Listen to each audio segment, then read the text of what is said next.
two as a viable option for us to consider. But again, I think that the time for talk, quite frankly, has passed.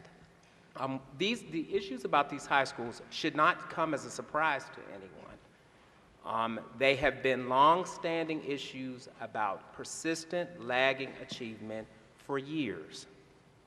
Many of these schools are at the highest phases of corrective action, and that has been going on for longer than my tenure as superintendent. So again, the notion that we can deliberate and talk and take people on a journey to look at these issues is not what the state is going to allow us to do.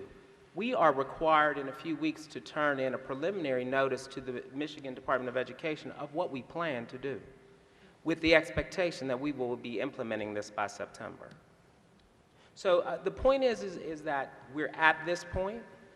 There are examples of what we know how to do. One of the points that made Burton work is we had a governance board. And that governance board has to have teeth to say that this is not what we think should happen. This is what will happen.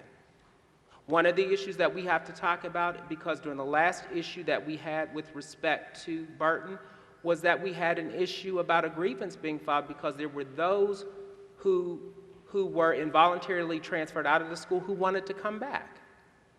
And they were involuntarily transferred out because it was determined that they were not working in line with the vision of how the school was going to turn around. There are contractual issues that we must deal with. And we can't lose sight of those, and no one wants to. But if we're going to reform what we're talking about, what we have to do is again, I said this during the last one, I'm going to say it again, it's about collective will.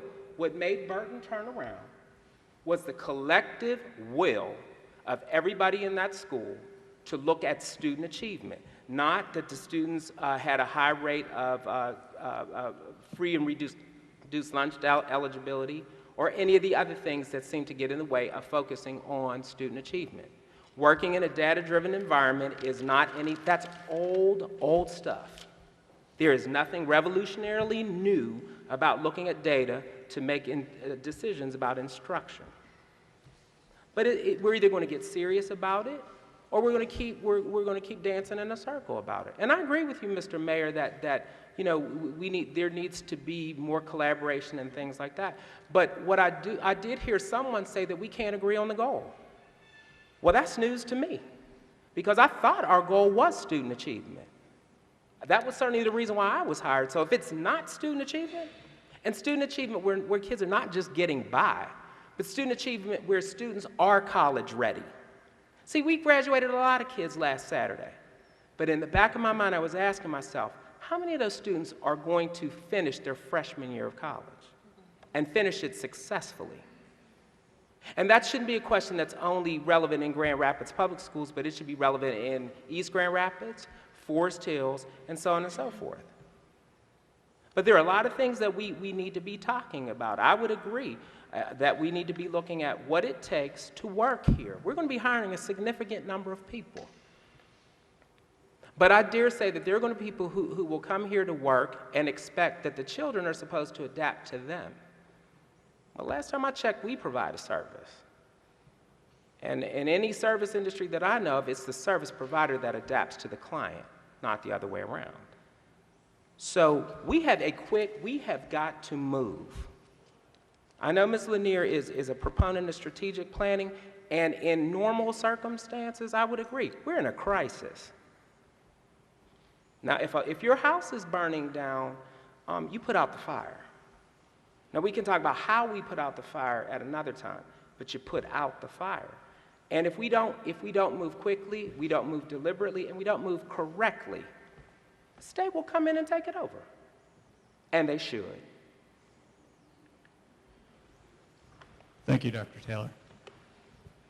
The next part of our forum is intended to address some of the public questions that we've received via the email, as well as your questions in the audience for our panel. So I guess we'd like to, during that time too, we have some of these email questions, so we'll interject questions as we go through the audience questions. But this time we'd like to entertain the audience's questions.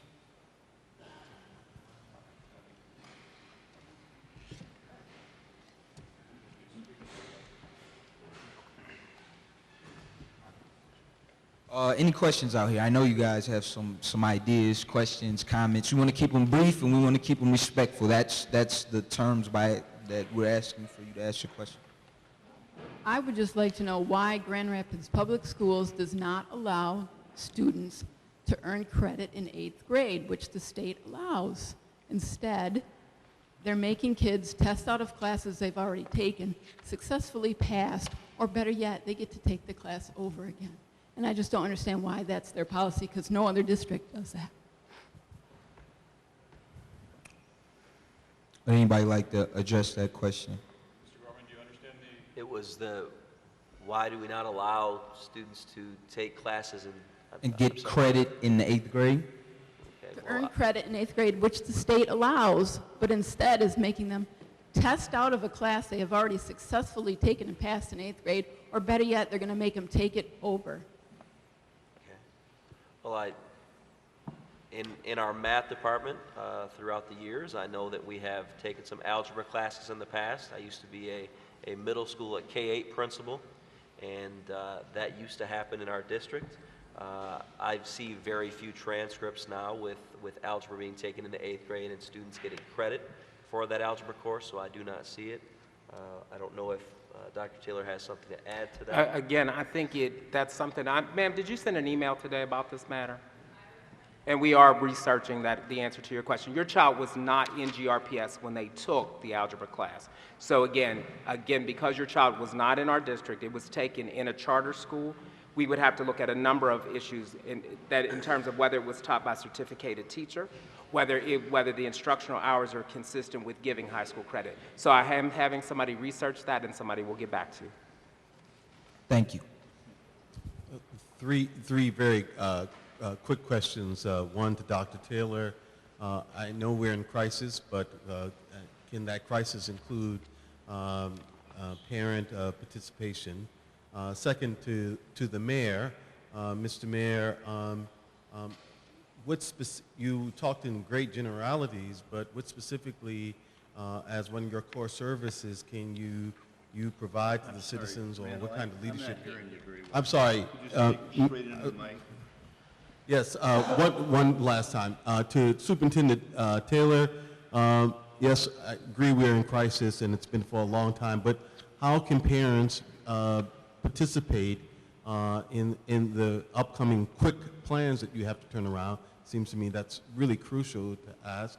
Secondly, to the mayor, in what ways can city government actually participate and encourage even literacy in the city? Because frankly, Grand Rapids could use a little bit of a stronger literacy all around, not just in the students in the public schools. And third, I wanted to know from the gentleman from Triangle whether or not anything including the humanities are in your school, because school is more than technical, and so I just was interested in that. Thank you. Dr. Taylor, will let you start off on that. Again, I think any conversation that we have to have will be consistent with the law. And the law specifies what it is that we're required to do, so that we're going to comply with the law. The state is not giving us a huge amount of time to make these types of decisions. So again, the idea of having a huge community meeting with various